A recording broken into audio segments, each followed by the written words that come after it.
سلام نعم تخاتلتي نايز channel كمي تكونوا كمي علىكم مساكم زلخو حاوكم كري እምበር ከምቲ ኩሉ ግዜ ኣብዚ ስራሓት ዘቕርበልኩም ስራሓት ገዛና ኮይኑ ገለ ካብቲ ነጥፈሉ ዓውድታት ገለ ሒዘልኩም መፅእ ኣለኹ ንሎሚ እንታይ ሒዘልኩም መፅእ ኣለኹ ቅድሚ ናብቲ ከምዚ ኣብ ርእስቲ ዘሎ ዝረኣኹሞ ቅድሚ ናብኡ ምብፃሕና ምናልባት ኣብ ዝሓለፈ ግዜ ናይ ላውንድርና እቲ ድሬን ናቱ ወይ ከዓ እቲ ማይ እንድሕር ኣብ መንጎ ሳይክል ከሎ ማይ ሒዙ ጠጠው ኢሉ ድሬን ከይገበረ እንድሕር ጠጠው ኢሉ ገለ ካብቲ ጠንቅታት እንታይ ምዃኑ ዘርኢ ቪድዮ ሰሪሐልኩም ነይረ ምናልባት ዘይረኣኹምማ እንድሕር ኣለኹም ያው ኣትኹም ክትሪእዋ ክትሕግዘኩም ትኽእል እያ ዝብል እምነት ኣለኒ እሱ ከዓ እንታይ እዩ ወይ ናይ ካልሲ መሳሊ ወይ ካብ ዝኾነ ኮስቱሞ ድዩ ዝኾነ ንኣሽቱ ነገራት ምስቲ ናይ ማይ ድሬን ናብኡ ስለ ዝኣቱ ነቲ ላውንድርና ስታክ ከም ዝገብር ዘርኢ ቪድዮ ሰሪሐልኩም ነይረ ከም ዝሓለፈትኩም ንናብኡ ከድኩም ወይ ከዓ ክትረኽብዋ ትኽእሉ ኢኹም ንሎሚ ድማ እንታይ ኣምፂአልኩም ኣለኹ ኣብ ገዛና ምስ ናይ ሂት ይኹን ወይ ከዓ ምስ ናይ ኤር ኮንዲሽን ኩሉ ግዜ ምስቲ ወቕቲ ዝኸይድ ኣሎ እሱ ከዓ ሰኣንና ኣፍልጦና ነዊሕ ግዜ ጠጠው ዝብለሉ መንገዲ ማለት እዩ ገለ ካብኡ ንሳይ እንታይ እዩ እቲ ፊልተር ናይ ገዛና ናይ ሴንትራል ኤር ወይ ከዓ እቲ ኤችቫክ ዝበሃል ኣፍልጠና ክሳብ ክንደይ እዩ ኣበይ ከም ዘሎ ብኸመይ ኢና ንፈልጦ ወይ ከዓ ክንቅይሮ ምስ ንደሊ ብኸመይ ከም ነቕይሮ ወይ ዓይነት ሳይዙ ብምንታይ ኢና ክፈልጦ ዘለና ኣብ ክንደይ ግዜ ከቕየር ይኽእል ነዚ ዘርኢ ቪድዮ ሒዘልኩም መፅእ ኣለኹ ምናልባት ቅድሚኡ ግን ሓንቲ ምስ ናይ ላውንድሪ ዝትተኣሳሰር ብዓብዪ እኮ ክሰርሓልኩም እየ ግን ገለ ካብቲ ጠንቂ ናይ ላውንድርና እውን ሰዓት ራን ገይሩ ግን ኣየንቅፅን ንሓንሳብካ ነዊሕ ግዜ ራን ገይሩ ከምዚ ዝቐመጥናዮ ዝፀንሐና ገለ ካብቲ ጠንቅታት ወይ ከዓ ምክንያት ክኾኑ ዝኽእሉ ንእሽተይ ቪድዮ ኣላትኒ ቅድም ሰራሕክዋ ናቱ ሶሉሽን ከዓ ማለት እዩ ግን ኣብ ዝመፅእ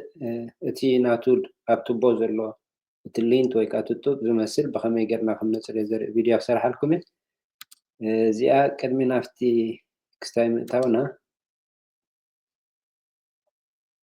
እዚኣ ልክዕ ትሪእዋ ዘለኹም እዛ ድራየር እዚኣ ኣረጊት መስለና ግን ኣረጊት ኣይኮነትን እንታይ ደኣ ኮይኑ እቲ ኣብኡ ናቱ ፊልተር ብዛዕባ ፊልተር ኢና ንዛረብ ዘለና እቲ ፊልተር ናቱ ልክዕ ከምዚ ንሪኦ ዘለና ክሳብ ክንደይ ነቲ ዓቢስዎ ነይሩ ወይ ከዓ ክሳብ ክንደይ ኮበርታ ናይ ምስራሕ ተኽእሉ ሪኢኹም ኣለኹም እዚ ከምዚ እንድሕር ኮይኑ እቲ ንፋስ ክወፅእ ዝግብኦ ወይ ከዓ እቲ ስቲም ዝገብሮ ናብቲ ቱቦ ንደገ ክወፅእ ዝግብኦ ኣብኡ ይዕበስ እሞ እቲ ስቲም ዝፈጥሮ ኣብቲ ውሽጢ ድራየርና ከይወፀ ይተርፍ እሞ ከየንቀፀትልና ፀጠው ትብል ማለት እዩ ኣረጊት ኮይና ዘይኮነት ወይ ከዓ ተበላሽያ ዘይኮነት ክንዲዚ ዝኣክል ጡጥ እንድሕር ኣኪቡ ናይ ፋየር ሃዛርድ እውን ባርዕ ንክፈጥር እውን ተኽእሎታት ኣለዎ ማለት እዩ ከምዚ እንድሕር በዚሕኻ ናይ ቴርሞ ሂቲንግ ፊውዝ ኣሎ እቲ ፊውዝ ከማን ካብ ክንዲ ከምዚ እንድሕር በዚሑ እንታይ ክገብር ባዕሉ ባርዕ ንኸይፈጥር ኢሉ ይጠፍእ ማለት እዩ እቲ ፊውዝ እንድሕር ተቓፂሉ ከዓ እታ ድራየርና ኣይተንቅፅን ወይ ከዓ ኣይተብልን እያ ከም ግቡእ ኩሉ ግዜ ተተኻኢሉ ኤቭሪ ሳይክል ኣብ ነንቅፀሉ ግዜ ቅድሚ ምባልና ወይ ከዓ ኣንቂፅና ምስ ወዳእና ክሊን ክንገብሮ ከለና ፅቡቅ እዩ ነቲ ጥዕና ናይቲ ድራየርና ፕላስ ከምኡ ከዓ ንኸይበላሸወና እውን ወይ ቀልጢፉ ፅቡቅ ከንቅፀልና እውን ይሕግዘና ብዓብዩ ነቲ ቱቦን ነቲ ላውንድርን ከመይ ጌርና ከም ነፅርዮ ዘርኢ ቪድዮ ክሰርሐልኩም እየ ቀፃሊ ማለት እዩ ንሎሚ ኣብቲ ኣርእስቲ ገይረዮ ዘለኹ ናይ ሴንትራል ኤር ወይ ከዓ ኤችቫክ ምክንያት ናይ ሂት እንድሕር ሕጂ ዝሓለ ስለ ዝኾነ ኣብ ሂት ኢና ክንቅይሮ ኣብ ሙቐት ዝኾነሉ ከዓ እቲ ናትና ክስታይ ከዓ ናብ ሴንትራል ኤር ወይ ከዓ ኤር ኮንዲሽን ቀይርና ከዓ ንጥቀመሉ ማለት እዩ እቲ ንጥቀመሉ ፊልተር ሕጂ በብናቱ ሳይዝ ክፈላለ ይኽእል እዩ እቲ ሳይዝ ናቱ ከዓ ኩሉ ግዜ ኣብኡ ኣብቲ ናይ ቀዳማይ ዝፀንሐ ኣብኡ ኣለና ማለት እዩ ንዕኡ ርኢና ኣብ ስቶር ከድና ድዩ ካብ ኣማዞን ከድና ድዩ ኣትሊስት ሓደ ክልተ ሰለስተ ክንገዝእ ከለና እቲ ዋጋ እውን ፍልይነት ኣለዎ ምናልባት ንዕኡ ዘድልየኩም ሊንክ ናይ ኣማዞን ክገድፈልኩም እየ ካብኡ ኣብቲ ናይ ቦታ ኮመንት ወይ ከዓ ታሕቲ ዲስክሪፕሽን ክገድፈልኩም እየ ካብኡ ኣትኹም ብብዝሕ ዝበለ ኣብ ዝደለናዮ ግዜ ክንቅይረሉ ንኽእል መንገዲ ማለት እዩ እዚ ፊልተር እዚ ብውሕድ ኣትሊስት እቲ ኖርማል ዝበሃል ኣብ 30 መዓልቲ እቲ ፅቡቅ ክስታይ ዘለዎ እንድሕር ኮይኑ ድማ ኣትሊስት ኣብ 9 መዓልቲ ክቕየር ኣለዎ ሪኮመንድ ዝገብረናዩ ማለት እዩ። ምናልባት ከሪአኩም ቅድሚ ናብኡ ምባለ ከምዚ ዓይነት እትሪእዎ ዘለኹም እቲ ፈርነስ ናትና ልክዕ እቲ ፊልተር ኣብ መንጎ እቲ ናይ ትረአየኩም እንድሕር ኣላ ኮይና ሕጂ ኣብ መንጎ እዚ ፃዕዳ ዝረአየና ዘሎ እሳ እታ ልክዕ እታ ፊልተር ናትና ማለት እዩ። ልክዕ ኣብ መንጎ ናይቲ ፈርነስ ወይ ከዓ ናይቲ ሪተርን ዘለዎ ናይቲ ዳኪን ናቱ ኣብኡ እዩ ዝፀንሕ ዝበዝሕ ግዜ ገሊኡ ድማ ኣብ ሲሊን ወይ ከዓ ኣብ ሩፍ እንድሕር ኮይኑ ወይ እውን ኣብ ናይ ጎኒ ዝፀንሕ እውን ኣሎ ማለት እዩ። እዚኣ ስዊች እዚኣ ድማ ንየናይ ትሕግዘና ነዚኣ ፈርነስ እዚኣ ኮንትሮል ትገብር ዝኾነ ክንሰርሕ ከለና ንዓ ነታ ስዊች እንድሕር ኣጥፊእናዮ ዝተመርፀ ይኸውን ነቲ ሴፍቲ ማለት እዩ። ወይ ከዓ ከምኡ ኣበይ ከም ዘሎ እቲ ስዊች ናቱ እንድሕር ስኢናዮ ድማ ኣብቲ ናይ ኤሌክትሪካል ባክስ ኬድና እቲ ብሬከር ናትና ኣበይ ከም ዘሎ ርኢና እንድሕር ኣጥፊእናዮ ፅቡቅ እዩ። ምክንያቱ እቲ ዝኾነ ስራሓት ክንሰርሕ ከለና ኤሌክትሪክ ከይንሕዝ ወይ ከዓ ብገለ ከይንስሕቦ እሞ ከይመልቀና ሴፍቲ ፅቡቅ እዩ ማለት እዩ። እዚ ምስ ገበርና ሽዑ ንዑ ምስ ኣጥፋእናዮ እቲ ናይ ቀደም ዝነበረ ኣበይ ከም ዘሎ ርኢና ክነውፅኦ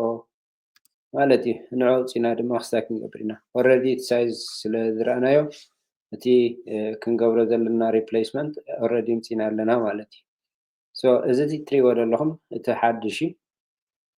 ብኸመይ ኢና ክስታይ ንገብሮ ድማ ናቱ ኣረው ምልክት ኣለዎ። እቲ ኣረው ከዓ ንናበይ ዳይሬክሽን ክኾን ኣለዎ ናፍቲ ፈርነስ ገፁ ናብኡ ጠሚቱ ኢንስታል ክንገብሮ ከለና ከምኡ ክኸውን ኣለዎ ማለት እዩ። እንታይ ትገብር እቲ ሓደ ናይ ሪተርን ናይ መምለሲ እቲ ሓደ ድማ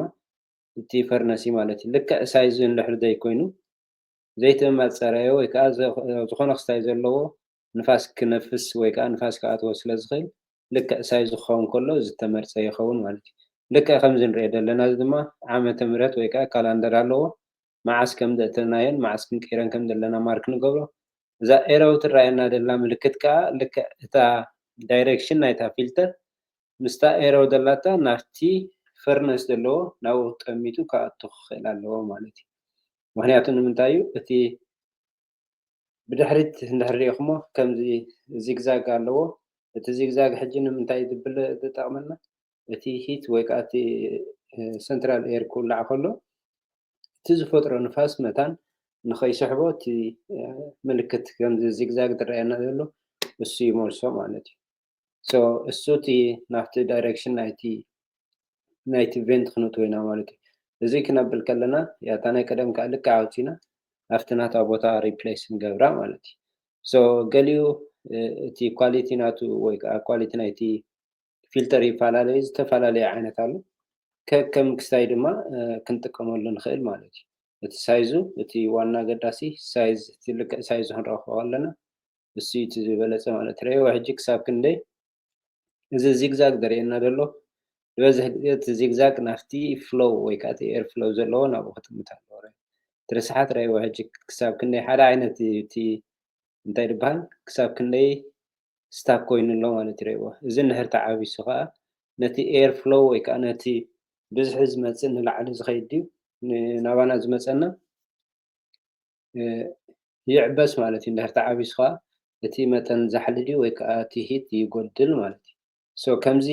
እንድሕር ኦፐን ኮይኑ ብዘይ ፊልተር ከዓ ኢማጅን ክሳብ ክንደይ ርስሓት ወይ ከዓ እቲ ሌንት ምስኡ ክመፀና ይኽእል ማለት እዩ። ዝኾነ ናይ ፔትስ እንድሕር ሃልይና እውን ምስኡ ናይ ኣዝማ ድዩ ናይ ገለ ድዩ እንታይ ዝበሃል ዘለዎ እውን ሽታ እውን ክመፀና ስለ ዝኽእል እቲ ፊልተር ንዕኡ ይጠቕመና ተፃርዩ እቲ ኤር ዝመፀና ናባናስ ኣብኡ ተፃርዩ ጠጠው ይብል ማለት እዩ። እቲ ሓደ ናይ መምለሲ እዩ እቲ ማሽን ዘለዎ ከዓ እቲ ቀንዲ ፍሎው ዝኸደሉ እዩ ማለት እዩ። ከምዚ ጌርና እቲ ናይ ገዛና ኣበይ ከም ዘሎ ኣትሊስት ረእይዎ ትፍልልዩ ክሳብ ክንደይ እቲ ሓድሽን እቲ ዩዝን ረእይዎ እቲ ሰበን ዘሎ ሕጂ እቲ ናቱ ሬዚስታንስ ወይ ከዓ ናቱ ተፃዋርነት ዘለዎ ክስታይ ማለት እዩ ረእይዎ ማለት እዩ። ኩሉ ግዜ እዚ ዚግዛግ ዝረአየና ዘሎ ምስቲ ናይ ምልክት ኣረው ዘለዎ ናብኡ ዝጥምት እዩ ማለት እዩ። እዚ ከምዚ ሕጂ ፍልልይ ዋግኡ ይፈላለዩ ናይ ክቡር ኣሎ ናይ ሕሱር ኣሎ ማለት እዩ እዚ ክንገብር ንድሕር ከለና ከምዚ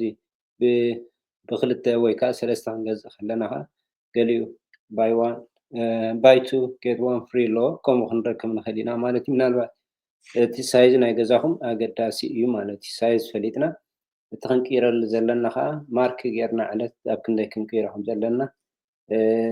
እሱ እንድሕር ጌርና ብግዚኡ ክንቅይሮ ከለና ንጥዕናና ኮነ ዋላ ንጥዕና ናይቲ ማሽንና ሓጋዚ እዩ ማለት እዩ እዚኣ ናይታ ፊልተር እያ ኣብ ፊልተር ከይወፃና ከምኡ እውን ፊልተር ናይ ባዝሩምና እውን ኣሎ ከምዚታትና ሓንሳብ የጋጥም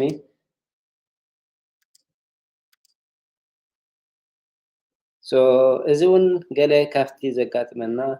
ስታክ ዝኸውን ኣብ ናይ ሻወር ኮነ ኣብ ባዝሩምና ዘጋጥም እዩ እዚ ከጋጥም ከሎ ድማ ክላግ ይኸውን ማለት እዩ ክላግ እንድሕር ኮይኑ ድማ ንክነውፅኦ ጨጉሪ ሳሙና ኩሉ ግዜ ኣይሓቅቅን ብዝተኻለና መጠን እቲ ናቱ ስቶፐር እንድሕር ጌርናሉ ንዑ ዝኸውን ሶሉሽን ከዓ ክሪስታል ድሬን ኦፕነር ይበሃል እሱ ጨው እዩ ጨው ምስ ኣበልና ኣለካ ነቲ ክስታይ ይሕቅቀልና ብዝበለፀ ከምዚ ዓይነታት ስራሓት በብናቱ ምፃልኩም እየ ኣስማቱ ድማ ኣብቲ ናይ ቦታ ኮመንት ኩሉ ግዜ ኣብኡ ክገድፈልኩም እየ ዘድልየኩም ሰባት ከዓ ካብኡ ኣትይኩም ክትጥቀሙ ትኽእሉ ኢኹም ዝብል ሓሳብ ኣለኒ ምናልባት ንሎሚ እዚኣ ትመስል ኣብ ቀፃሊ ከምዚ እናገበርና እቲ ክንፈልጦ ዘለና ኣትሊስት ኣስማቱ እንድሕር ፈሊጥናዮ ሓጋዚ ኮይኑ ይስማዓኒ ንስኹም ከዓ ደለኩም ሓሳብ ርእቶ ኩሉ ግዜ ኣብ ኮመንት ምፅሓፍ ኣይትረስዑ ንካልእ ሰብ ንክበፅሕ ካልእ ሰብ ንክሪኦ እውን ሸር እንድሕር ጌርና ላይክ እንድሕር ጌርና ነዚ ቪድዮ ከዓ ነቲ ቻነል ንክዓቢ ስለዝሕግዝ ኣብ ቀፃሊ ብካልእ ስራሕ ክመፀኩም እየ ክሳብ ሽዑ ግን ሰላም ሰናይ በቢ ዘለኹም ሰላም ቅነ